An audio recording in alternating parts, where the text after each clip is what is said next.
오늘은 허락하신 새 땅 말씀 시리즈 7번째 시간, 우리 한번 따라해 보겠습니다. 믿음의 기념비를 세우자. 오늘 제목은 믿음의 기념비를 세우자라는 말씀으로 여러분들과 함께 나누도록 하겠습니다. 우리가 지난 시간까지 살펴본 내용들은 무엇이었습니까? 불가능해 보였던 요단강 도하가 가능케 되었다라는 것이죠. 마른 땅으로 건너갈 수 있게 되었다라는 겁니다. 거기에는 누구의 전적인 도움과 능력 안에서 이루어진 것입니까? 전적인 하나님의 은혜와 하나님의 능력으로 인하여 요단강이 마른 땅이 되어서 온 이스라엘 백성들이 무사히 안전하게 들어갈 수 있었다라는 내용을 지난 시간까지 함께 나누었습니다. 그리고 이제 오늘 본문으로 넘어가게 되는데, 이렇게 가나안 땅에 입성을 하게 된 이스라엘 백성들에게 하나님께서 명령을 하나 하십니다. 어떤 명령이었는가? 오늘 본문을 통해서 우리가 살펴보았지만 2절 말씀을 보면 하나님께서 이런 명령을 하세요. 각 지파에서 한 사람씩을 택하라는 겁니다. 그러면 12지파니까 총 12명의 사람들이 선발되겠죠. 이 사람들에게 3절에 가서 무엇을 명령하냐면은 요단 가운데 제사장들의 발이 굳게 선 그곳에서 돌 12를 취하라는 겁니다. 그리고 그것을 가져다가 그들이 유숙할 그곳에다가 잠시 놔두라고 그렇게 명령을 하는 것입니다. 왜 이 돌들을 취하라고 하셨을까요? 오늘 본문은 저희들이 7절까지만 읽었지만 뒤에 쭉 넘어가서 20절 말씀을 보면은 거기에 이렇게 기록이 되어 있습니다. 여호수아가 요단에서 가져온 그 12돌을 길갈에 세웠다. 왜 세웠을까요? 기념하기 위해서, 기념비로 그 돌들을 취했다라는 것을 우리는 알 수 있습니다. 그런데 기념비를 세우는 장면이 여기에만 등장하지 않습니다. 오늘 7절과 20절 중간에 9절 말씀을 보니까 9절에 이런 내용이 있습니다. 같이 한번 읽어볼게요. 시작. 여호수아가 또 요단 가운데 곧 언약궤를 맨 제사장들의 발이 선 곳에 돌 12를 세웠더니 오늘까지 거기에 있더라. 그렇죠. 20절에서는 길갈 지역에 이 기념비를 세웠다면은 9절에서는 그 요단강 건너왔던 그 요단강 중심에 이 12돌을 세워서 기념비로 세운 것을 볼 수 있습니다. 우리가 기념비 충분히 세울 수 있죠. 그렇죠? 우리 여행 가시면은 여러분들 그 수비니어 같은 거, 기념품 같은 거 구입하시잖아요. 여러분들 뭘 주로 구입하십니까? 저는 이제 그 냉장고에 붙이는 매그넷 같은 자석, 자석 같은 거, 저는 그런 거 많이 구입하는데, 어떤 분들은 뭐 포스트카드를 구입을 하시는 경우도 있고, 또 뭐 있죠? 키체인도 있을 수 있고, 또 뭐가 있습니까? 컵, 머그컵 같은 것도 이렇게 하시는 분도 계시고, 다양하죠. 저희 아버님 같은 경우는 꼭 돌을 사갖고 오시더라고요. 돌을. 그래서 저희 집에 지금도 가보면 돌이 굉장히 많습니다.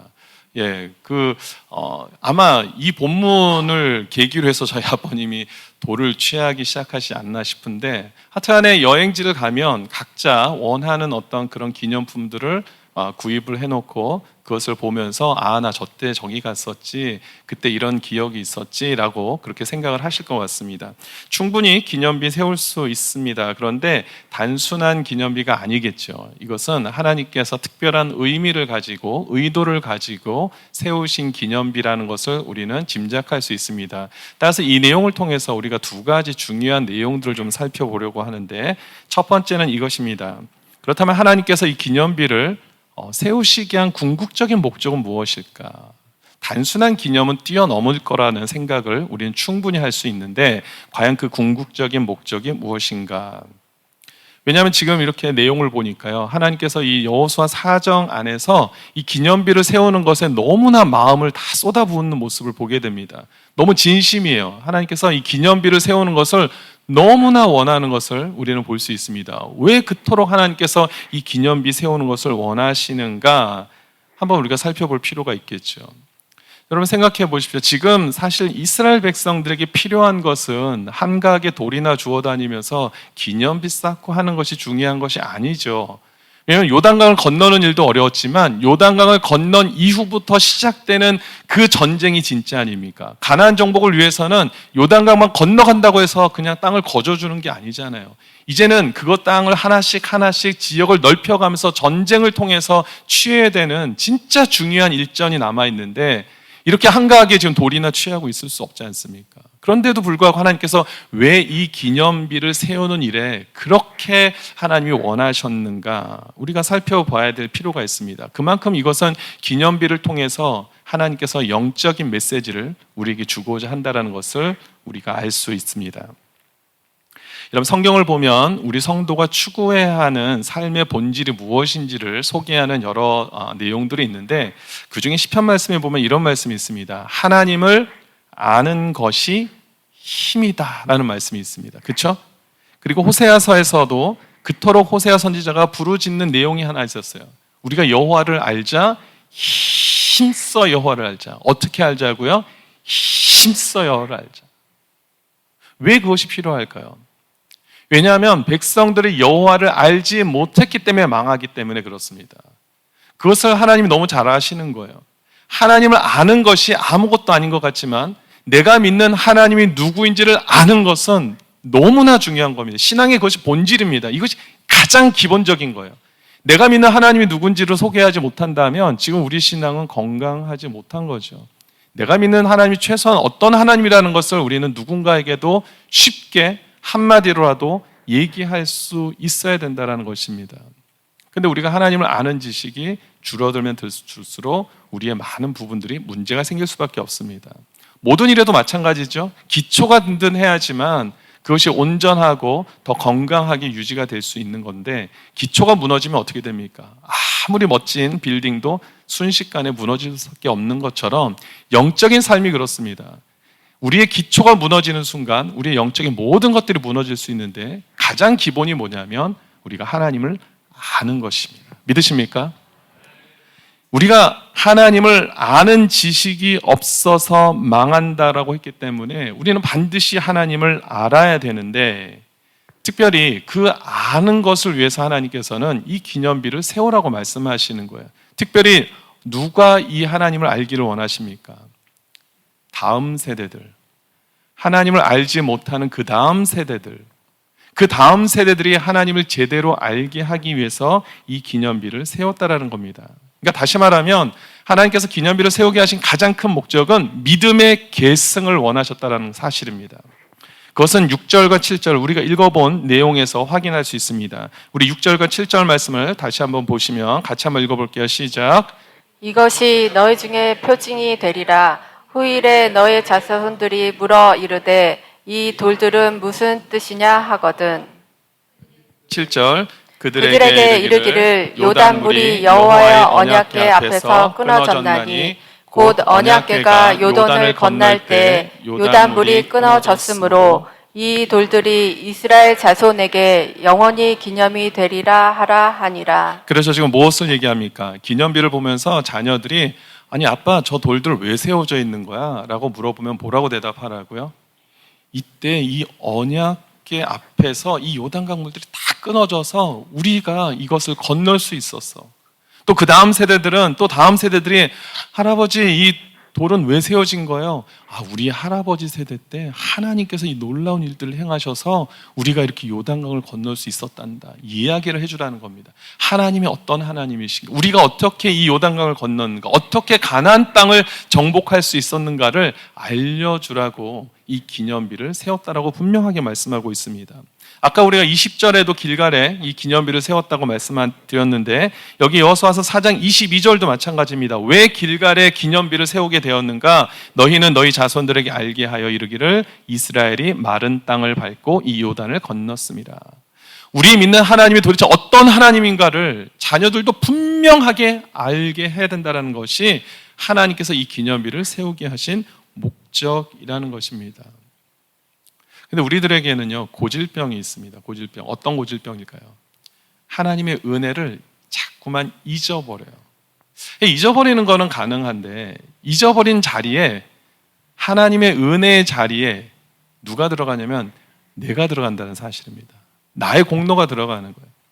하나님의 은혜를 잊어버리는 것도 문제지만은 더 문제는 뭐냐면 그 하나님의 은혜를 기억해야 되는 자리에 나의 공로, 나의 노력, 나의 헌신이 너무나 많이 그 자리를 차지하고 있다는 겁니다.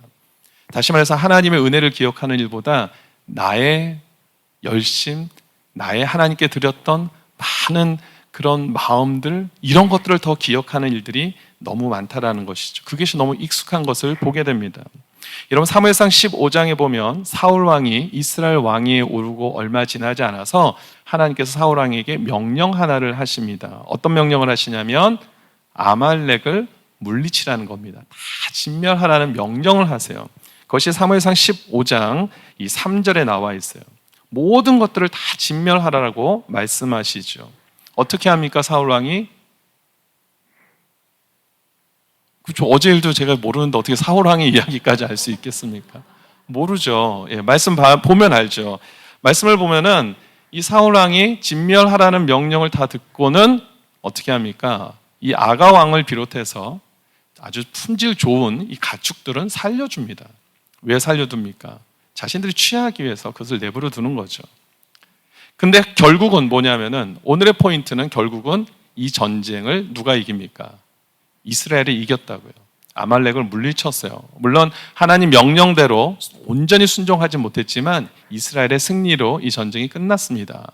근데 문제는 그 뒤입니다. 명령에 순종하지 않은 것도 문제인데 더 큰 문제는 뭐냐면 사무엘상 15장 12절에 보니까 이제 하나님께서 사무엘을 통해서 이 사울 왕이 잘못한 것에 대해서 지적을 하라고 이제 명령하셔서 사울 왕을 만나러 가는데 어떤 일이 벌어집니까? 한번 같이 읽어볼게요. 시작. 사무엘이 사울을 만나려고 아침에 일찍 일어났더니 어떤 사람이 사무엘에게 말하여 이르되 사울이 갈멜에 이르러 자기를 위하여 기념비를 세우고 발길을 돌려 길갈로 내려갔다 하는지라. 사울을 찾으러 갔는데 사울이 없는 거예요. 어디 갔나 봤더니 누구를 위해서 기념비를 세웠다고요? 자기를 위해서. 이 전쟁의 승리의 그 원인이 하나님께 있다고 여기는 것이 아니라 내가 열심히 해서 내가 왕으로서 잘했기 때문에 충분히 나를 위해서 기념비 세울 만해 스스로 그렇게 여기고 기념비를 세우러 갔다라는 겁니다. 여러분, 사실 이런 모습, 우리가 성경에서 사울 왕을 보면은 아유 나쁜 인간 이렇게 생각할 수 있지만 우리 안에 사실 이런 모습들이 다 있을 수 있습니다. 모든 것이 하나님이 하셨습니다. 저는 그냥 단지 하나님의 도구로 쓰일 뿐입니다라고 얘기를 하면서도 내가 그 기념비에 이름이 적히기를 원하는 마음들이 사실 우리 안에 많이 있음을 우리가 깨달을 수 있게 되기를 소원합니다. 그리고 회개하기를 소원합니다. 우리 안에 그런 마음들이 사실 있습니다. 저에게도 그런 마음들이 있습니다. 하나님께서 하셨다고 하지만 결과적으로는 내가 한 것들을 더 나타내기를 원하는 마음들이 우리 안에 사실 적지 않게 그런 마음들이 있다라는 겁니다. 그래서 하나님께서 이러한 우리의 연약함을 아시기 때문에 어떻게 역사를 하시냐면 우리의 힘으로는 도무지 감당할 수 없는 지경에 이르기까지 우리를 코너로 몰아가시는 그런 일들이 너무나 많습니다. 오늘 본문이 사실 그렇죠. 우리가 요단강을 건너는 일이 왜 어렵다고 말씀을 드렸죠? 우리가 지난 한 2주 동안에 요단강의 이 지리적인 또 시기적인 어떤 그런 내용들을 좀 말씀을 드리면서 강수량이 가장 많은 때라고 말씀을 드렸죠. 그리고 헐몬산에 있는 눈들이 다 녹아져 내리기 때문에 이 시간이 가장 이 요단강의 물살이 거세고 수위가 높을 때라고 말씀을 드렸어요. 그러면 여러분, 광야에서 몇 년 있었죠? 40년을 돌아다녔습니다. 한두 달만 좀만 더 기다렸다가 들어가도 이렇게까지 어렵지는 않을 거예요. 그렇죠? 뭐 40년 기다렸는데 한두 달 못 기다립니까? 좀만 더 기다리면 되지. 그런데 그것을 하나님께서 기다리지 않게 하시고 그 가장 어려운 때에 요단강을 건너라고 명령을 하셨다라는 것을 우린 기억을 해야 됩니다. 하나님께서 뭔가 착각하셔서 그랬을까요? 아니죠. 이런 모든 상황이 분별이 안 돼서 그랬겠습니까? 절대 그렇지 않죠. 우리 인간의 연약함을 아시기 때문에 어느 정도 인간의 힘으로도 요단강을 건너갈 수 있는 상황이 되어서 이스라엘들이 다 건너갔다라고 생각을 하면 결국은 누구를 위한 기념비가 세워질 것을 아시기 때문에 인간을 위한 기념비가 세워질 것을 알기 때문에 하나님께서 절대적으로 그것을 용납하지 않게 하시기 위해서 정말 우리는 아무것도 할 수 없습니다. 하나님, 이건 도저히 불가능합니다. 그거를 느끼게 한 뒤에 비로소 하나님께서 요단강을 멈추게 하시고 마른 땅으로 변하게 하셔서 건너가게 하신 줄 믿습니다. 하나님 이렇게 우리의 삶을 극도로 몰아가는 데에는 반드시 이유가 있습니다. 여러분, 성경에서 또 다른 예를 하나 들면 여러분들이 잘 아시는 이 사사시대 기드온을 아마 기억하실 수 있을 겁니다. 하나님께서 기드온이라는 사람을 부르셨어요. 야, 기드온아, 너를 통해서 내가 좀 일을 해야겠다. 기드온이 처음부터 그것을 예스 하면서 받아들입니까? 아니죠. 저는 못하겠습니다. 안 됩니다. 하는데 하나님께서 그래도 너가 해야 된다 그래가지고, 저는 이 장면을 보면은 제가 우리 교회에서도 그런 경우들을 조금씩 느껴. 집사님 좀 해주세요. 안 된다고. 예. 기드온 같은 분들이 너무 많으셔서 그래요. 우리 기드온처럼 아주 강한 분들, 이제 하나님께서 귀하게 쓰실 분들이 너무 많으신 것을 저는 감사합니다. 여기 다 기드온 같은 분들만 계신 거예요. 기드온이 안 된다고 하는 거예요. 근데 하나님은 하라는 겁니다. 어쩔 수 없이 끌려가면서 그냥 리더가 됐어요. 근데 어떤 일이 벌어집니까? 이제 미디안 군대와 싸움을 해야 되는 상황이 벌어졌어요. 그럼 어떻게 해야 돼요? 하나님께서 싫다고 한 사람을 끝까지 불러서 리더를 세웠으면, 그러면은 기드온 입장에서는 그럼 최소한 내가 싸울 수 있는 여력은 좀 만들어 주시겠지. 그런 환경은 좀 조성해 주시겠지. 그러고 나서 싸우라고 그러든 말든 하실 거 아니야. 이렇게 생각할 텐데 하나님께서 어떻게 하십니까? 그렇게 해주십니까? 안 해주시죠. 미디안은 13만 5천의 군사가 오고 있어요. 근데 이스라엘은 총 합쳐보니까 한 3만 2천 명밖에 안 돼요. 물론 3만 2천 명도 적은 숫자라고 할 수 없지만 13만 5천에 비하면 턱없이 부족한 숫자죠. 근데 어느 날 하나님께서 이 3만 2천도 많다라는 겁니다. 안 된다라는 겁니다. 줄여서 몇 명까지 줄이십니까? 300명까지 줄이시는 거예요. 싸울 수 없는 그런 인원이잖아요. 300명과 13만 5천을 어떻게 이 싸움을 할 수 있다라고 얘기를 할 수 있겠습니까? 안 되는 거잖아요. 불가능한 일 아닙니까? 하나님께서 극도로 그 시간까지 몰아가시더라고요. 그런 뒤에 하나님께서 하나님의 되심을 나타내시는, 그것은 하나님의 놀라운 섭리인 줄 믿습니다. 그것을 본다면 우리 인생 가운데 너무나 힘들고 어려운 상황들이 있는 분들이 많으실 거예요. 내 힘으로는 도무지 감당할 수 없고, 하나님 해도 너무한 거 아닙니까? 어떻게 나를 이 지경으로 몰아넣으십니까? 그런 상황들이 있으시잖아요. 너무나 정말 누구에게도 말할 수 없는 그런 아픈 고통. 하나님 나를 버리신 것 아닌가 싶을 정도로, 하나님이 안 계신 거 아닌가 싶을 정도로 내 인생 가운데 너무나 어렵고 힘든 상황에 놓여져 있는 일들이 너무나 많지 않습니까? 이때 우리는 무엇을 생각해야 되냐면 이 믿음의 기념비를 기억하실 수 있게 되기를 바랍니다. 하나님께서 저와 여러분들에게 이 믿음의 기념비를 세우길 원하시는 그 마음이 있음을 여러분 깨닫기를 소원합니다. 믿음의 기념비를 세우는 거예요. 믿음의 기념비를 세운다는 것은 그만큼 하나님께서 어떻게 하신다고요? 우리 인생을 책임지신다는 거죠. 나는 할 수 없지만 하나님이 함께 하심으로 인해서 이 일들을 이뤄가게 되는 줄 믿습니다. 제가 말씀드렸죠. 오늘 처음 오신 분들 죄송한데 제가 가끔씩 이렇게 소리를 좀 지를 때가 있어요. 그때는 왜냐하면 우리가 1시에 뵈다 보니까 지금 막 졸릴 때예요. 그래서 제가 이렇게 소리를 좀 쳐야지만 중간중간에 갑자기 자다가도 아멘 하시면서 이렇게 일어나시는 은혜가 있어요. 그래서 네. 하나님께서 이 믿음의 기념비를 세우게 하신다는 것은 그만큼 책임지신다는 겁니다. 할렐루야. 얼마나 감사합니까? 우리 전우자분들과 한번 인사했으면 좋겠습니다. 당신의 믿음의 기념비가 세워지기를 소원합니다.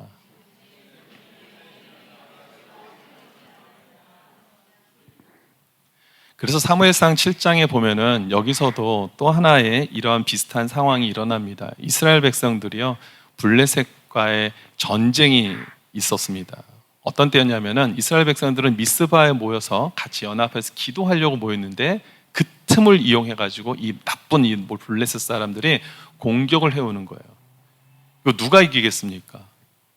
이건 뭐 바보가 아닌 이상에는 비무장으로 하고 있는 이스라엘 그리고 온 무장한 정규 군인 블레셋 누가 이기겠습니까? 대답 안 하실 겁니까? 정말 예. 블레셋이 이기죠. 블레셋이 당연히 이기지 않습니까? 너무 쉬운 질문을 드려서 죄송한데 블레셋이 이기죠. 그런데 하나님께서 이 전쟁을 누구에게 승리케 하십니까? 이스라엘에게 승리케 하십니다. 그래서 사무엘이 어떻게 합니까? 거기에 기념비를 세우죠. 그리고는 에베네셀 이름을 명합니다. 무엇입니까? 하나님께서 도우셨다라는 겁니다. 우리는 도무지 이 전쟁에서 이길 승산이 0.00001%도 없는데 하나님이 함께 하셔서 우리가 이겼다. 이것을 기념하는 것 아닙니까? 근데 사울왕은 어땠었죠 아까? 어느 정도 이길 수 있는 승산이 있었다고 본 거예요. 내가 열심히 전략을 짜고 전술을 짰기 때문에 우리가 아말렉을 이길 수 있었다라고 스스로 착각한 거죠. 그러니까 자신을 위한 기념비를 세운다라는 겁니다. 저는 하나님께서 저와 여러분들을 너무나 사랑하셔서 극한 상황으로 몰고 가신 이유가 분명히 있다고 믿습니다. 저와 여러분들의 삶 속에서 이 믿음의 기념비를 세우기를 원하시는 거예요. 그리고 이것을 통해서 에베네셀의 하나님께서 나와 함께 하셨구나. 하나님이 나를 도와주셔서 내가 이 모든 어려운 시간들을 이겨나갈 수 있게 하셨구나라고 주님을 찬양하는 그 시간을 주님께서 보시기 원하신 줄 믿습니다. 예속담에 보니까요, 원수는 어디의 색이라고 되어 있습니까? 물의 색이고 은혜는 가슴의 색이라, 이런 말이 있더라고요. 좀 멋진 말 아닙니까? 그러니까 원수는 물의 색이라는 건 뭡니까? 그냥 흘려보내라는 거예요. 담지 말고 좀 원수는 좀 흘려보내라. 그런데 은혜는 가슴에 새겨서 계속 기억하라는 겁니다. 저와 여러분들의 가슴 속에 하나님의 은혜를 새길 수 있게 되기를 소원합니다. 하나님의 능력이 새겨지기를 소원합니다. 하나님께서 살아계시고 지금도 나와 함께 하신다라는 사실을 새길 수 있는 귀한 축복이 있게 되기를 주님 이름으로 축원드립니다. 이런 상황에 몰리지 않으면 우리 마음속에요, 어떤 힘들고 어려운 일이 있다고 할지라도 기도 열심히 해놓고도 하나님, 오히려 하나님한테 얘기하는 거예요. 하나님 좀 수고하셨어요. 하나님 수고하셨습니다. 그리고 제가 굉장히 열심히 한 거 아시죠? 이런 마음으로 나갈 수 있다는 겁니다. 목회를 하다 보면 성도님들 기도 부탁을 많이 하시잖아요. 그죠? 어려운 일들이 있을 때 기도 부탁도 하시고 저도 또 함께 마음을 다해서 기도하는 거죠. 그래서 그 문제가 또 원하는 대로 잘 해결이 될 때가 많죠. 그러면 성도님들이 저한테 얘기를 해요. 목사님 전화 주셔서 저 이거 문제가 이렇게 해결됐어요. 그렇습니까? 할렐루야. 근데 그분들이 이런 얘기를 하는 경우들이 있어요. 제가 운이 되게 좋았죠. 제가 운빨이 따르나 봐요.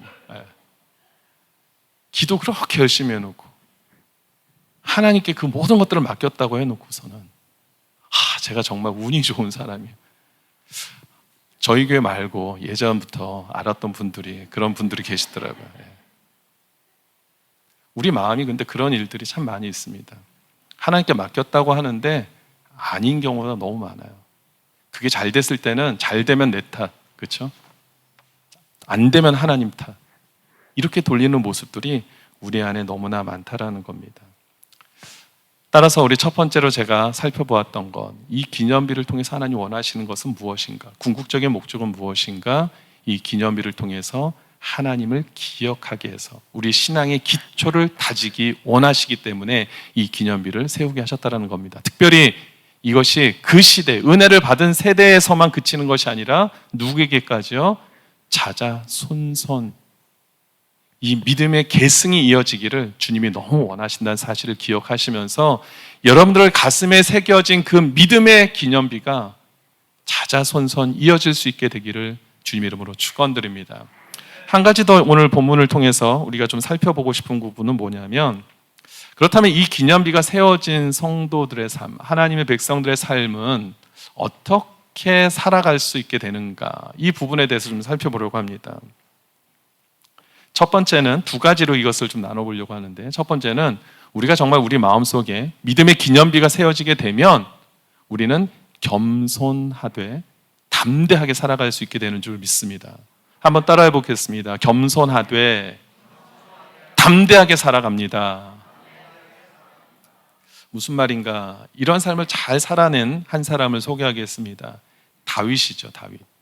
다윗이 어린 시절에 이스라엘과 블레셋 싸우는 그런 이 전장에 나가게 됩니다. 왜 나가게 됐습니까? 싸우려고 나간 것은 아니죠. 형들에게 음식을 좀 배달하려고. 오늘날로 따르면은 그 우버 이츠, 도어대시, 그걸 하기 위해서 아르바이트를 뛰려고 형들을 찾아갔어요. 음식을 들고. 그랬더니 어떤 장면을 목도하게 됩니까? 이 골리앗이라는 이 블레셋 장수가 이 자신들이 믿는 자신들의 하나님, 이스라엘의 하나님을 막 모욕하는 거예요. 왕 앞에서 막 모욕을 하는 거예요. 이 군대들 앞에서도 막 모욕하는 거예요. 그런데 단 한 사람도 그것에 대해서 막 분을 토하면서 골리앗과 맞짱을 쓰려고 하는 군인이 한 사람도 없는 모습을 보면서 너무나 답답해서 그 어린 소년이, 전쟁의 경험도 없었던 그 소년이 내가 한번 싸워보겠습니다 하면서 나서는 거죠. 그랬더니 어떻게 합니까? 모두가 다 말리는 거예요. 야, 너 지금 제정신이냐? 안 된다. 저 사람은 어렸을 때부터 장수였던 사람이, 용사였던 사람이야. 너가 어떻게 저 사람이랑 싸움을 할 수 있어? 안 돼. 왕까지 말리는 거예요. 그랬는데 이 다윗이 어떤 모습으로 나아가냐면 사무엘상 17장 34절부터 37절까지의 말씀을 저랑 한 절씩 좀 교독해 보겠습니다. 제가 34절을 봉독합니다. 다윗이 사울에게 말하되 주의 종이 아버지의 양을 지킬 때 사자나 곰이 와서 양떼에서 새끼를 물어가면 내가 따라가서 그것을 치고 그 입에서 새끼를 건져내었고 그것이 일어나 나를 해하고자 하면 내가 그 수염을 잡고 그것을 쳐 죽였나이다. 주의 종이 사자와 곰도 쳤은즉 살아계시는 하나님의 군대를 모욕한 이 할례받지 않은 블레셋 사람이리까 그가 그 짐승이 하나와 같이 되리이다. 또 다윗이 이르되 여호와께서 나를 사자의 발톱과 곰의 발톱에서 건져내셨은즉 나를 이 블레셋 사람의 손에서도 건져내시리이다. 사울이 다윗에게 이르되 가라 여호와께서 너와 함께 계시기를 원하노라. 자, 37절을 잠깐 화면에 띄워주시면 그 전까지 이 다윗이 양을 목동의 역할을 하면서 많은 수많은 맹수들을 만났을 때 싸웠을 때 자신이 승리했다. 자신들이 그 맹수를 다 물리쳤다 하면서 37절에 뭐라고 얘기합니까? 누가 자신을 건져냈다고 얘기하죠? 여호와께서라는 겁니다. 언제가 제가 말씀드렸죠? 왕년에 17대 1로 안 싸워본 사람 있습니까? 남자분들 중에. 예? 다 이겼잖아요. 여기 계신 분들도 다 17대 1로 싸워서 다 승리하신 분들 아닙니까? 다, 예, 우리 다 전우들 아닙니까? 우리 같은. 예. 우리가 우리를 막 자랑할 수 있는 지금 상황이거든요. 왕이시여, 제가 이래봐도요, 예전에 이 맹수들 하나 정도는 그냥 제가 그냥 작사를 내버렸습니다. 골리앗 정도도 아무것도 아닙니다. 이렇게 얘기를 해도 사실 거짓은 아니잖아요. 그렇죠? 그런데 다윗은 마음에 믿음의 기념비를 늘 새기며 살아갔다는 자라는 것을 우리가 알 수 있는 것은 자신이 했다고 얘기하지 않아요.